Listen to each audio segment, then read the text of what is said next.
Yo, so I'm going to do a reaction to the Arizona Cardinals 7 round mock draft. I'm not mock draft, 7 round draft. So I'm just going to go through every single pick and my thoughts on it, and then, yeah, probably give them a grade afterwards. So the first pick was Zayvon Collins. This was a very surprising pick for everybody. Everybody thought they would go corner. There's still Caleb Farley and Greg Newsome on the board when they were picking. So the Zayvon Collins pick was surprising. I did hear that they really liked him. So it was definite possibility, like before the draft, that they were going to take him. And yeah, they did it. And he'll give you a lot of versatility. He's 270 pounds, so he could play edge rusher, to be honest. And he might do that. But I think he can also play like the outside linebacker type of role, rush the passer. He'll be an amazing blitzer, and he'll stop the run very well. I mean, their linebacker position wasn't very strong. I just think Zayvon Collins not the best pick at that point in the draft, and they could have gone for better players. It's not like an Alex Leatherwood pick in the first round. It's just a bit surprising, to be honest. But he is a good player who can definitely be a really good player, and kind of just seems like a Hassan Reddick replacement in a way. And then the second pick, they went for Ronald Moore. Yeah, I like Ronald Moore. He is a really explosive receiver, man. He doesn't have an amazing route tree, but like everything about his play, just his speed and his like run after the catch is just so good. And I think going to Arizona Cardinals, I think he could be a slot receiver straight away. Just a better Andy Isabella. I do quite like Christian Kirk, but they kind of need another explosive receiver, and Rondell Moore would definitely be that. It's just an amazing fit, and I think he could really turn out to be a very good receiver for Kyler Murray and everything. And I just love Rondell Moore's ability, and it was pretty good value also at the 17th pick in the second round. So I did like the pick. Yeah, I mean, he definitely needs to work on his route tree. Like, he might not get a ton of snaps straight away, just trying to get used to everything, but he'll be a good special teamer also, and it makes sense also. It's a good team fit. The third pick in the fourth round, Marco Wilson. This is a good pick, to be honest. So they needed corner badly, so they get Marco Wilson here. They kind of just had to go for the best corner available, or else they'd kind of be in a bad situation. And Marco Wilson has all the traits. He's an amazing athlete. Like, his Senior Bowl was so good.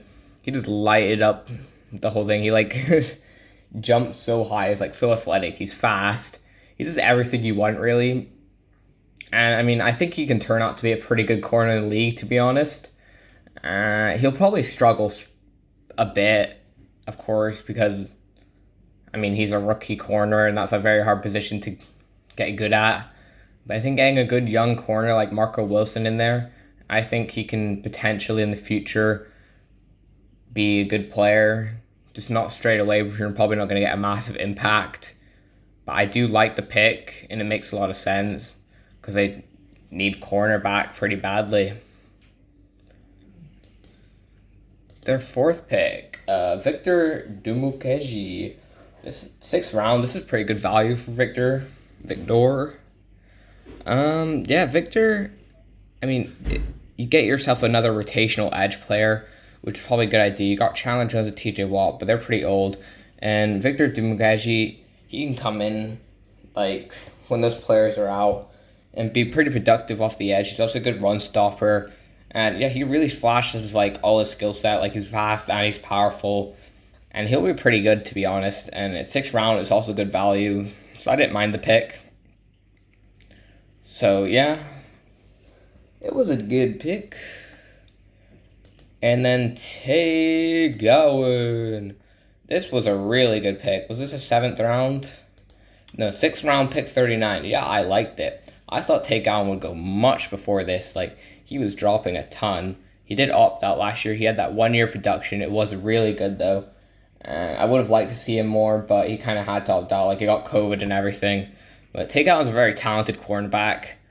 And the Cardinals, they just get a really good steal at this point in the draft. They select Marco Wilson earlier, and then they get Tay Gowan, so they don't get like any of the top tier of cornerbacks, but they kind of get that next type of tier, I think. And I mean, it's a really deep corner class, so it makes sense also to make taking good players later that they can impact your team straight away. And he showed a lot of good play for UCF, so I don't mind the pick. So yeah, that's pretty decent. And then James Wiggins. Yeah, James Wiggins is pretty good value here. I think you can take a shot on him. I mean, people thought he would go much before this. Like, people just thought he was better than what he actually is. Like, he's just not an amazing safety. Like, he has good size and everything. Well, I mean, he's only 5'11", but, like, he's plays bigger than his size. Like, he's big hitter and everything.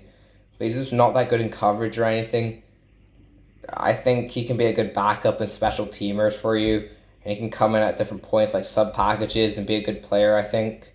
I think you definitely got a good player in the 7th round. In the 7th round, you're kind of just going for good value. So I don't mind the pick. Makes sense also. And he's a pretty good athlete also. And then the last pick in their draft, they went for Michael Minette. Yeah, they get a center. It's quite a tall center to have in front of Kyler Murray. I don't know how Kyler Murray's going to see over him. I guess if he's going to start. I think Michael Minette can start. He was a pretty good center at Penn State. Definitely not the best center there was. But Michael Minette, 7th round, pick 20. You can maybe have something there. If you don't, then you just got a good backup, pretty much, and who has versatility to play guard also. So you just hopefully pick up a player that can improve your offensive line. For really your interior O-line, you didn't really address. I thought they would have done that in the draft. Maybe even tackle. But their center position and their guard position weren't very good. So I think they kind of just rushed it and took a center in the 7th round. But you might have something there. Like Michael Minette, maybe he'll be something. Probably not, but that's it. And I hope you enjoyed. I think overall I would give this draft for the Cardinals.